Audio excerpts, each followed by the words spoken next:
Não há democracia sem direitos humanos, da mesma forma que os direitos humanos sucumbem sem democracia. Esta afirmação fez parte do discurso da presidenta Dilma Rousseff na cerimônia de entrega do 21º Prêmio de Direitos Humanos, hoje em Brasília. Nestes dias de tanta intolerância, vencedores em 18 categorias receberam a mais alta condecoração do governo brasileiro a pessoas e instituições que se destacam na defesa, na promoção e no enfrentamento às violações dos direitos humanos no país. O repórter Welson Kalinowski acompanhou o ato no Palácio do Planalto.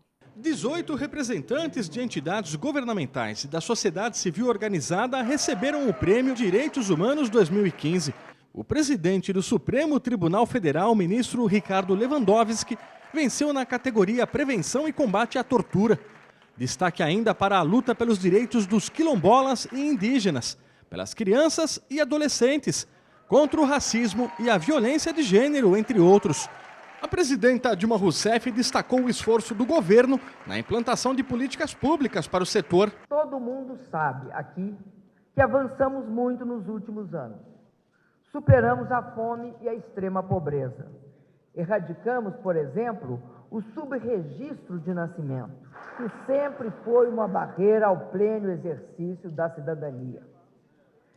Ampliamos e democratizamos o acesso à educação, inclusive com a bem-sucedida política de cotas, com o ProUni, o FIES. Mudamos também a cor da universidade no nosso país.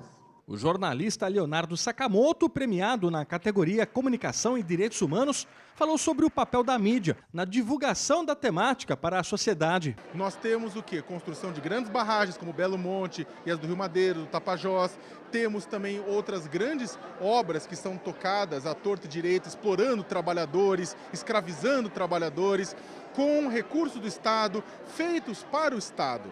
Ou seja, o Estado não é apenas o guardião dos direitos humanos. O Estado também deve ser aquele que deve olhar para si mesmo e evitar que seja o violador de direitos humanos.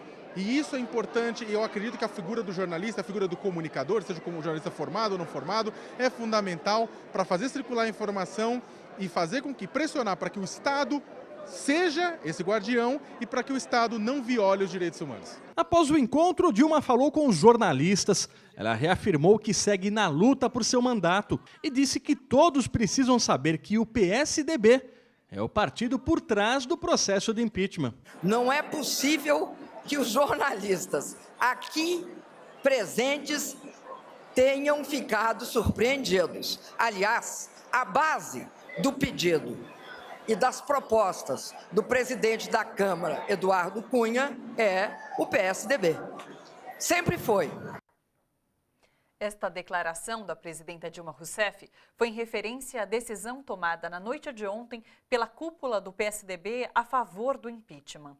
Em reunião em Brasília, os 6 governadores tucanos, entre eles Geraldo Alckmin, de São Paulo, e o ex-presidente Fernando Henrique Cardoso e outras lideranças políticas do PSDB, unificaram o discurso a favor do impeachment da presidenta Dilma.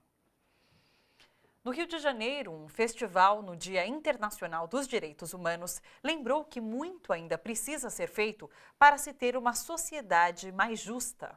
Um dia em que a diversidade se apresentou em sua plenitude. Nas mais de 50 apresentações artísticas, nos temas das rodas de debates, nas causas de militância, no público presente. Um festival da solidariedade, construído coletivamente para celebrar a Declaração Universal dos Direitos Humanos. Hoje no Brasil, talvez poucas coisas sejam mais importantes do que a gente reconhecer isso, a potência da juventude, a força da liberdade, o valor da diversidade. Então a escolha, inclusive, desse lugar tem a ver com isso, de mostrar que nós não vamos avançar na conquista dos direitos se não avançarmos juntos, se não formos capazes de mostrar compaixão e solidariedade a quem está tendo seus direitos violados. Pessoas de diferentes origens, mas que têm em comum a defesa das diversas formas de direitos humanitários, como o direito à maternidade sadia, A gente vive agora um momento de ameaça aos nossos direitos, né? Aos direitos das mulheres, aos direitos sexuais, direitos reprodutivos. É uma pauta materna, é uma pauta feminista. Então a gente acha que como um direito humano, como direito da mulher, era importante trazer esse debate para o evento. A moradia. E aí hoje viemos aqui falar um pouco sobre o nosso entendimento de como é sistêmico o processo de criminalização dos movimentos e de como esse processo de criminalização acontece para nos amedrontar enquanto força política e especialmente para nos amedrontar enquanto pobres moradores das periferias. A vida. É muito duro, tá? No dia de hoje, Dia Mundial dos Direitos Humanos, dia 10 de dezembro, porque a gente vê que nós negros não temos tantos direitos assim. Quer dizer, não temos direito nenhum, por mais que temos uma Constituição de 88 dizendo que todos os seres humanos são iguais, que todos os seres humanos têm direito, mas isso na prática não acontece. Foi um dia intenso no qual o Parque Madureira se transformou num grande palco para atividades políticas e culturais, reunindo milhares de pessoas em torno da discussão do respeito aos direitos humanos. À noite, a emoção tomou conta do público, ao som de um dos grandes representantes da cultura brasileira, Caetano Veloso. Com músicas que falam mais do que qualquer discurso, Caetano deu seu recado por um mundo melhor.